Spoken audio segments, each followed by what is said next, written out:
Good afternoon.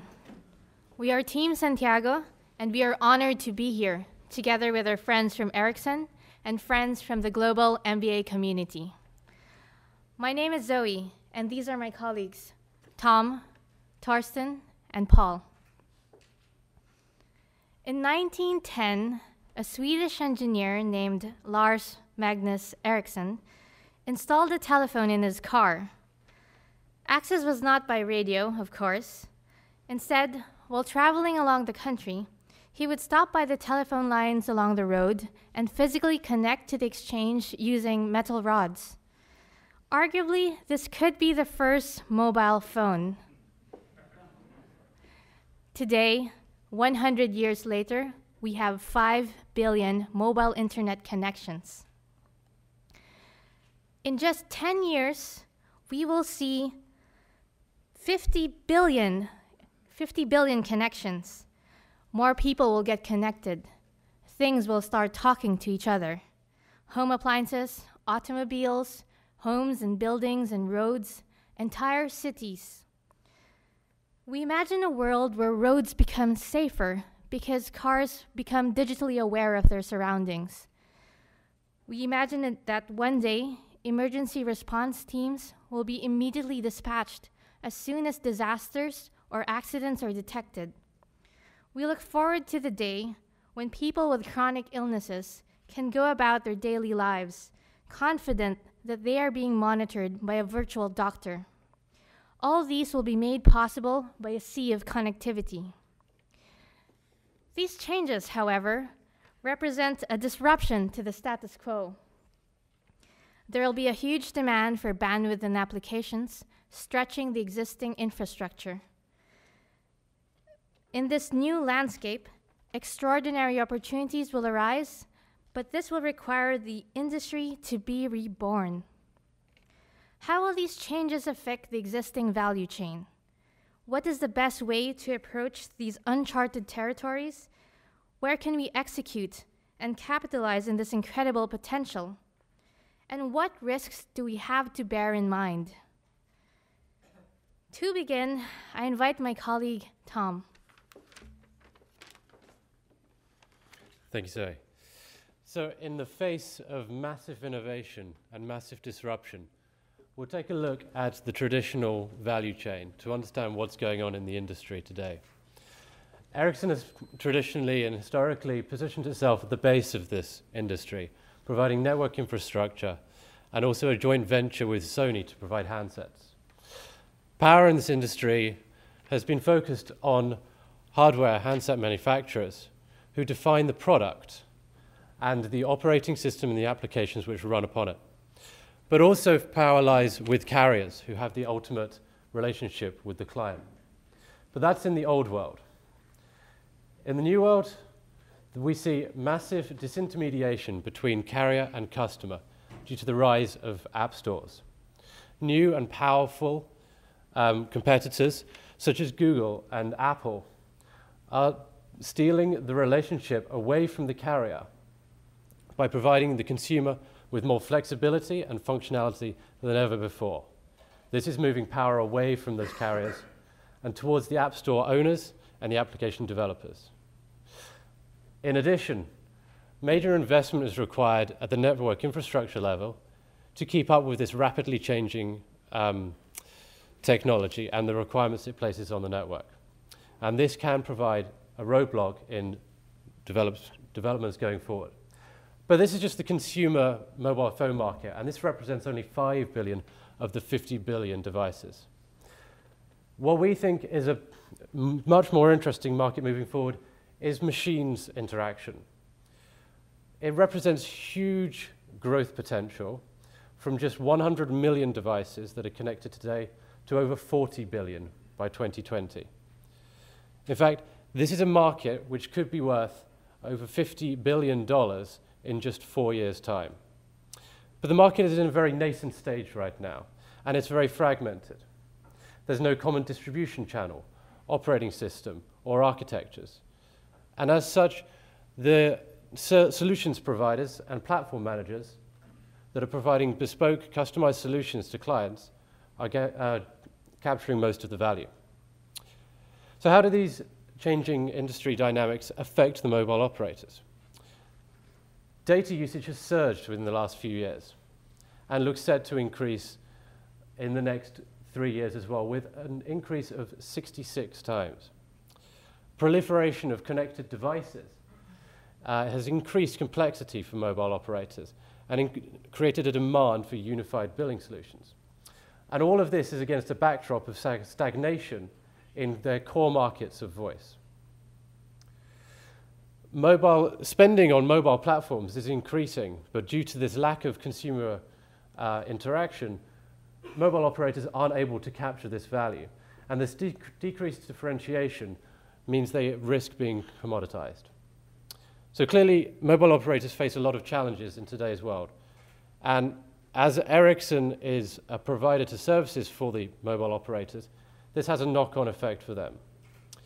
So I'll now pass it over to Torsten, who's going to talk about why these threats and opportunities in this current market can become opportunities in a world of 50 billion connected devices. Thank you, Tom. Indeed, we see the world of 15 billion devices as a huge opportunity. Because at the end, these devices are not somewhere out there. They basically create a new world order. These devices are basically grouped to ecosystems. Some of the ecosystems we already have today, our consumer electronics, the iPhones, laptop with mobile broadband, the Kindle. But we also see lots of businesses that can highly profit from wireless connections, such as transport and logistics, engineered products, healthcare, and also at home, smart power and appliances. Recognizing these ecosystems that interact with each other and provide value to each other is the first step. A second step is recognizing that those ecosystems probably have different value to different operators and network providers. So when we thought about how to segment those ecosystems, we came along 2 dimensions that we found noteworthy. And it's about the data that is placed on the network. On the one hand, the data intensity, how much data is being transferred, and on the other hand, the importance of data. When we take now our ecosystems and try to group them along those axes, probably end up with a segmentation that looks pretty much like this. On the upper hand, we have mainly business-to-business segments, where importance of data is high, because those data, they steer, control, and automate business processes, and disruption can be costly. On the lower hand, we have mainly consumer segments. And on the far right-hand side, we have our consumer electronics, where the data intensity is high if you want to watch this high-definition movie on your iPhone. At the same time, the value of this segment is limited due to the all-you-can-eat pricing of the operators. Of course, there are other metrics that need to be considered when looking at data usage, such as the load factor, as latency, and peak handling. In the following slides, I will take a closer look at those segments in terms of fee structure and applications, and discuss the general ecosystem in which these segments find themselves. If we start at the top on the B2B segment, we recognize that data has high importance. If we look at businesses that only use little data on the network, a low intensity, we want to reduce transaction costs. A fixed fee per device would make sense. Package deals for device portfolios within businesses. When we look at applications, it becomes clear that a store concept, as in the consumer market, doesn't make any sense.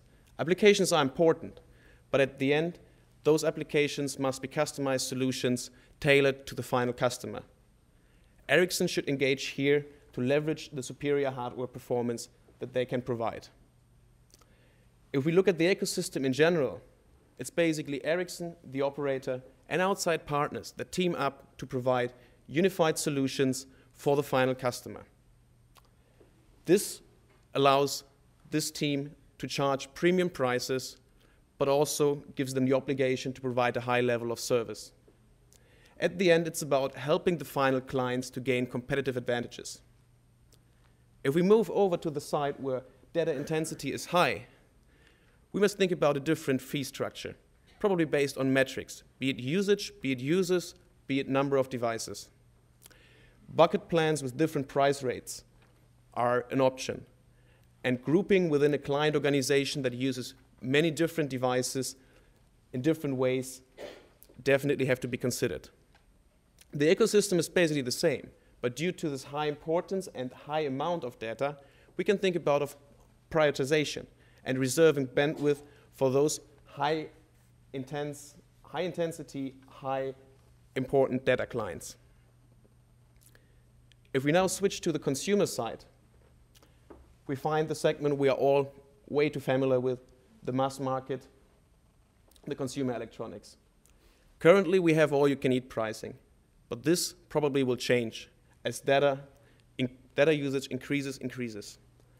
We hear about bucket pricing, usage limits, and we also have to think about the fact that more and more people own more than one device connected to the wireless world, especially families where family members use their devices interchangeably. Operators need to come up with solutions for this, and Ericsson can definitely help them here. Applications, this is the App Store as we got familiar to it in the last years.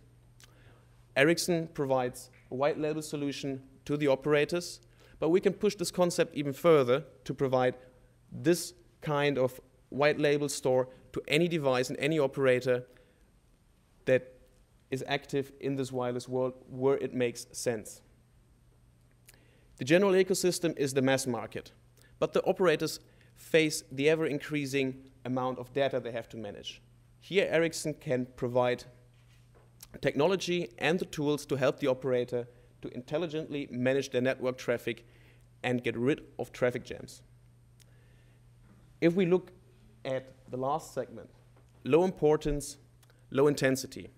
Basically, what happens if one day the fridge wants to talk to the toaster? Well, we want to reduce our transaction costs. We don't see much potential here, so a fixed fee charged upfront within the product price makes sense. App stores, highly depending on the circumstances, but might be a way to monetize a little bit more on this low user segment. Overall, it's a deprioritized segment as we see it as of now. However, it might be a starter segment with an upselling potential. Now that we've discussed the approach to these segments in terms of fee structure and applications, discussed the ecosystem along those segments, I'd like to hand over to Paul, who will look at these approaches from a more organizational perspective and provide specific examples. Thank you, Thorsten. So the question that we're going to look at now is, what does Ericsson need to do to take advantage of these ecosystem opportunities? Ericsson needs to take advantage of its key strengths, its expertise in professional services, its strong operator relationships, and its technical leadership. It needs to transform parts of its professional services organization into competence centers that are tasked with exploiting the most valuable ecosystems identified for given regions. These competence centers would create whole product, carrier-branded solutions to solve business problems in these ecosystems. And these solutions would be comprised of network products, professional services, multimedia, potentially joint venture products, and products from partners otherwise in that ecosystem. Now, we're going to take a look at one example for these ecosystem solutions. We're going to look at the healthcare ecosystem in Germany, specifically a proposed solution that will be branded by the largest mobile phone company in Germany, T-Mobile. This solution would encompass remote patient monitoring and would enable quicker emergency response time as well as better connectivity for those emergency responders and doctor house calls so that they have access to real-time patient information, they have access to digital medical records, and experts around the world to better serve the patient. This has the potential to decrease costs for the German healthcare system by enabling patients to return home more quickly after procedures and to save in hospital time. It also has the potential to save lives by, again, enabling emergency responders to react more quickly and more proactively. We look to T-Mobile to provide its expertise and leadership in helping ensure that reimbursement for this solution is obtained from the government, as well as to market and sell this service to community and state hospitals with the support of Ericsson. We look to Ericsson to build out this solution with its networking equipment, its professional services, solution software, and partner equipment such as medical devices. We see in Germany a market of over $5 billion by 2015. Our conservative projections indicate that Ericsson, T-Mobile, and its partners could capture up to 20% of that market share, and that would translate for T-Mobile into over $100 million in additional revenue, for Ericsson in over 1 billion kroners of additional operating revenue, using the operating margins and a mix of equipment and services, the operating margins from the last 2 years, that would translate into somewhere around 120 million kroner. However, we believe that if Ericsson leverages the model introduced to identify the ecosystems of the most value and builds differentiation through these solutions, revenues much higher, approaching 30%, are achievable. In addition, we believe that these solutions, if successful in Germany, could be ported to other markets throughout Europe and North America. We do recognize that there are risks, however, to this model. And to look at those risks, I'll hand it over to Zoe. Thank you, Paul. Of course, there are risks involved in our proposal, and here we enumerate a few key points. First, the complexity of building this new ecosystem will mean negotiating with several key partners.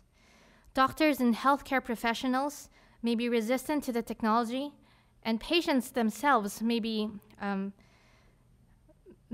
have legitimate concerns about the security and privacy of the data and how their medical data is being transmitted and stored. Crucially, medical insurance providers as well could refuse to support these initiatives. To mitigate these concerns, we need to get our partners involved very early. We need to secure the buy-in of solution partners, medical opinion leaders, and the regulatory authorities in our architecture design. Quite importantly, we recommend that as much as possible, these network standards have to be open.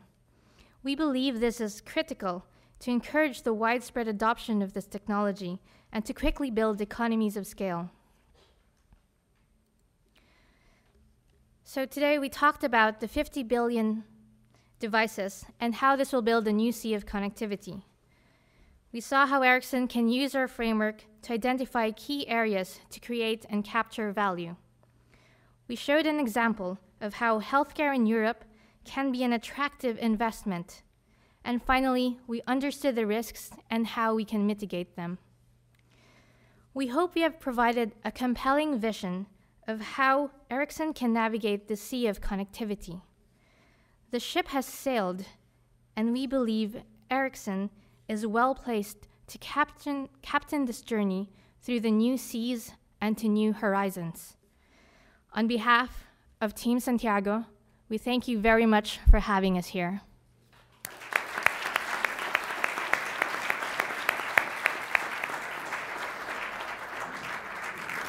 Muchas gracias, Team Santiago.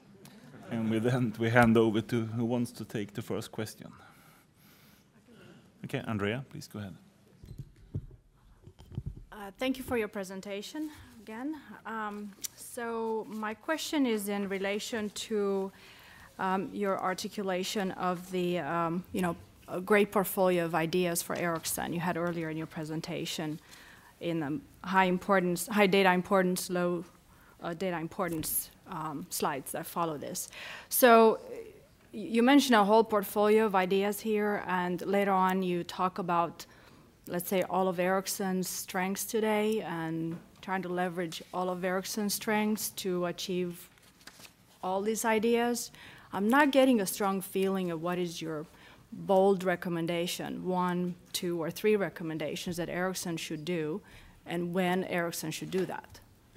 So what we're recommending is that Ericsson really focus on enabling its operators, its customers, which it has a very strong relationship, to engage in solving business problems in these ecosystems, moving beyond providing just communication services. And so what we propose for Ericsson is to align across the organization to attack individual ecosystems which it has found to be the most valuable. So immediately it requires an analysis of the different ecosystems out there in the markets where Ericsson has the strongest relationship with operators, and then to attack those individual markets by creating solutions, and to then try to replicate those solutions into other markets to build value.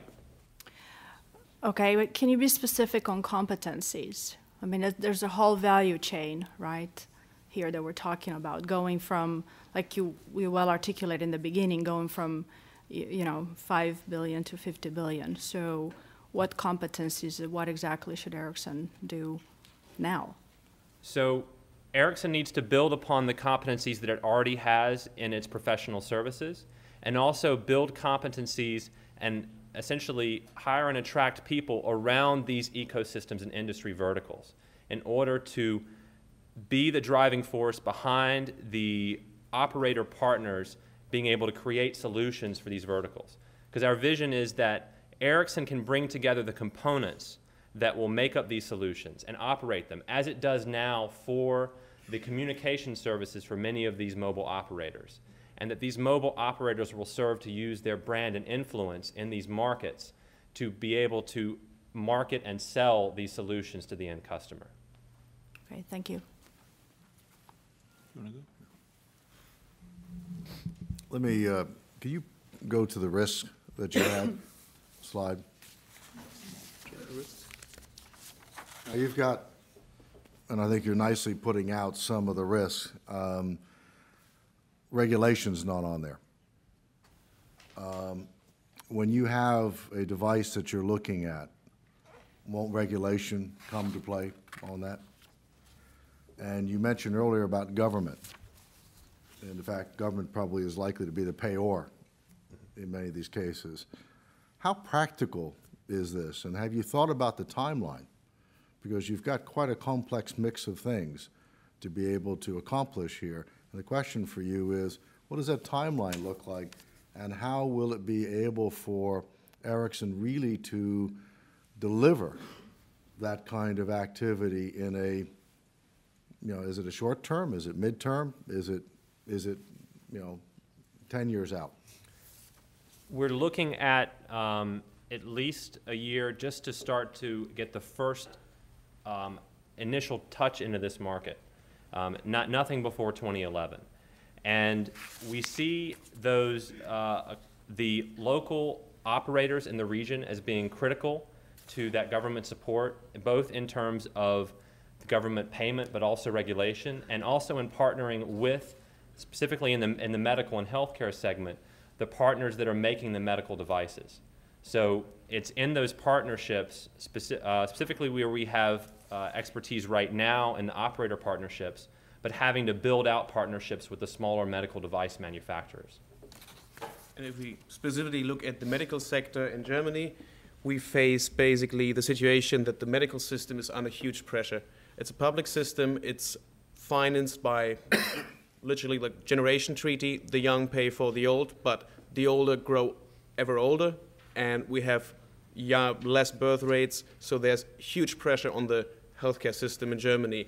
If we can provide intelligent solutions that decreases the cost, and hospitalization is huge cost on the healthcare system, we firmly believe that the authorities as well as the regulator would be very positive towards such solutions that take off pressure of the system and provide benefits to the players there. I hear what you're saying. The question, I guess, is that the right choice versus some other options that you had that might not involve so many players and so many issues? And regulation, I can tell you, is one of the greatest challenges any private sector faces when you have to deal with government and try to accomplish it. Does anything else beyond this look attractive to you?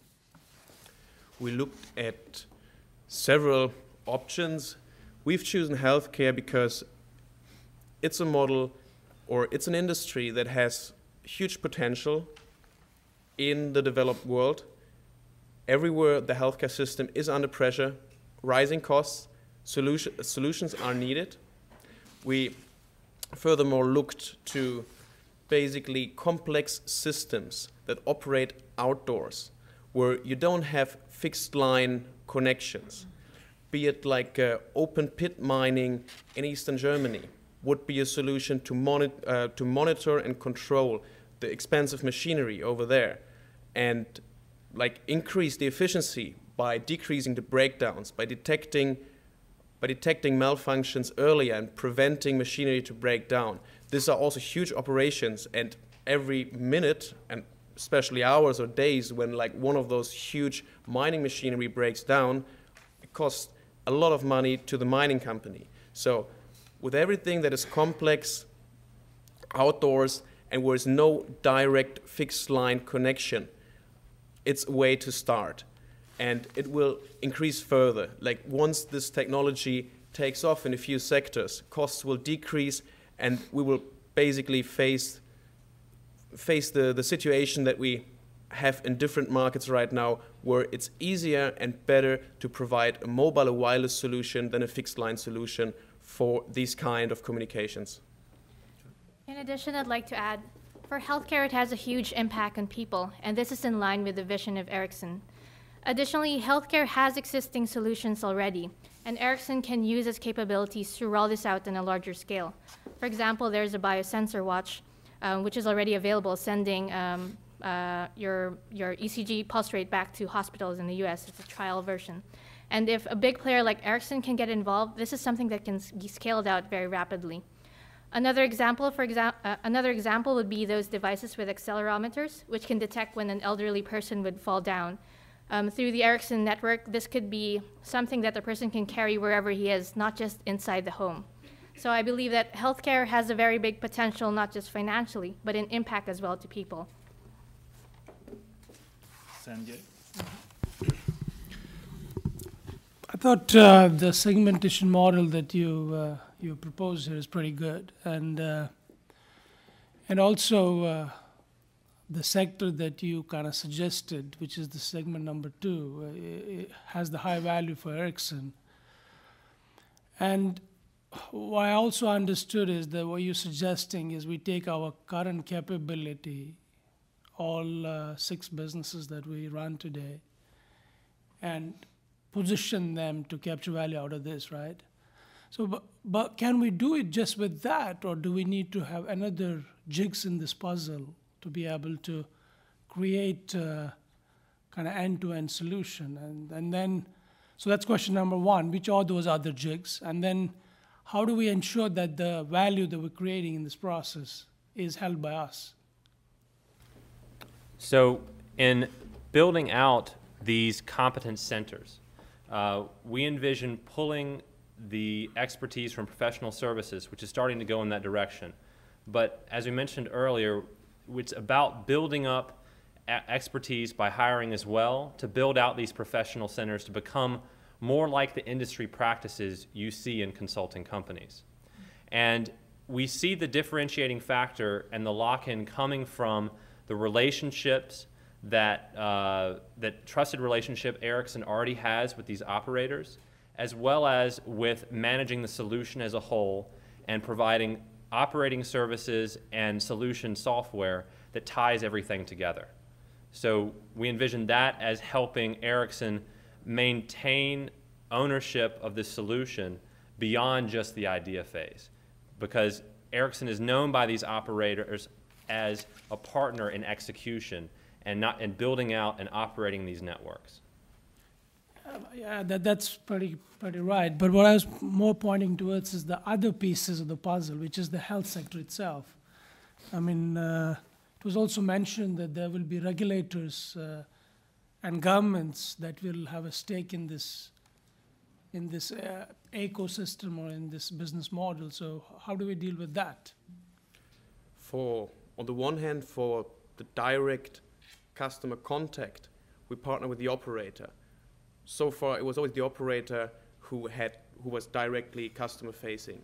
And when we choose the mobile division of the incumbent in Germany, where the government still owns a 30% stake in the business, we assume that they have still good relation to the government, to the governmental bodies. We can probably leverage that by constructive dialogue on solutions, by pointing out the benefits that our solutions would provide to the healthcare system, but after all, to the people of the country, as it is a public system financed by the people, by taxes.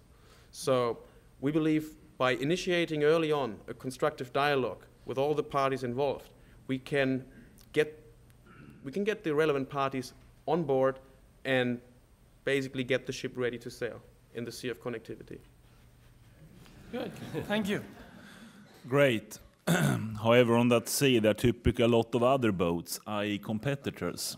So what would you do to create a sustainable competitive advantage in what you point out? Because otherwise, competitors will see what you're executing on and they will start doing exactly the same thing. Start early, start today. The sea is basically just beginning to evolve. It's a nascent market as of now, and the market is growing. It's growing rapidly, and Ericsson can best position themselves to capture the growth of the market by starting as early as possible, by taking as strong as a leadership position as possible, and basically grow with the market. In growing with the market, in our opinion, we would not focus so much on what the competitors do, but what we, or Ericsson, can actually do in growing this market and developing this market, establishing thought leadership and being recognized as a driver in this market. Maybe there are further actions required.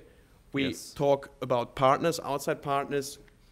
Those outside partners might be brought into solutions, but there might also, of course, be options to acquire companies who currently own or produce or provide crucial parts of solutions that might become key solutions in enabling such ecosystems. So this is a point where I say we need to keep the eyes open of what's going on and how we can partner and how we can potentially capture the most value. But I would not focus so much on the competitors, but rather on their own capabilities and where this could take basically those solutions. You mentioned, I think, earlier about open standards. And if we go back to the App Store, so are you proposing that if Ericsson, I guess you were looking at helping maybe operators to establish apps? I mean, help me a little bit where the relationship between Ericsson operators and using an open sort of standard approach. The open standard was, we basically mentioned along just on here establishing. Would you use the openness for platforms? I mean, do you see that, or would you prefer to see Ericsson go a more proprietary route? Say like the App Store. So they have an e-store today, they have an App Store. Should they go more proprietary route, or should they seek a more open approach? So I see the real value in the App Store as enabling the operators, which we have a strong relationship, to be able to try to capture part of that that relationship that is being pulled away by hardware manufacturers. So the position that, and I don't know if this is getting to your question, is to position the App Store that Ericsson provides as a service that is rolled out by the operators, and less focused on one that's tied to the hardware that we produce in our joint venture. All right, so you're enabling the operators in this case. You're making it open so they can all, I guess, participate. But why wouldn't Ericsson think about going direct and maybe doing some kind of revenue share with them? Would be a nice idea, but if we look at the areas where we have the core, Ericsson has the core competencies, and in which parts of the value chain the main operation takes place. The operating system is not one of those. And Google, Apple, they have success with their app stores because the app store is closely tied to the operating system. It's one interlinked ecosystem, especially in the case of Apple. Their walled garden is a perfect ecosystem and they exploit it as much as they can. Ericsson is not in this position. So based on the starting position we find ourselves in, we have to think about ways we can still capitalize on the growth in application on mobile devices. And as we envisioned, this is not only about applications on a smartphone. This can also be an app store basically operated online in the internet for a device that doesn't even have a screen, but where you can buy online additional features for a device, maybe for your microwave, that it does other things, whatever the future brings. But at the end, to be part of this game, and here we basically see the best way forward as a kind of white label solution, have an operator run this, but get a share of the pie that is available. Andrea? Okay, so staying on the applications and app store piece, I get the feeling you're recommending somewhat more of the same, doing more of the same that's been done. And what I'm interested to know is, how do you envision the evolution of this app store and multiple OS communities? And what needs to happen there for growth for everybody? And in particular, I'm interested for Ericsson. So I think this ties in with the vision that we have of driving all of these operations towards focusing on these specific ecosystems. So the value that Ericsson is going to be able to create in its app store versus the general platform app store is by using it as, along with the other components from across its businesses, to really target these specific ecosystems and deliver solutions for them. So it's about these sort of niche markets that we're going to be able to provide the most value. If we talk about the broader consumer market, it's more providing, probably it goes towards the direction of open platforms, of unified platforms, because of the fact that we don't have a strong operating system we can build on and have kind of this walled garden to monetize it on. So here probably a broader approach, an open approach, makes more sense than trying to build on a small basis a proprietary approach for Sony Ericsson devices. Okay, thank you. Sanjay? Rob? Any more? Okay. Okay. So with that, we thank you, Team Santiago.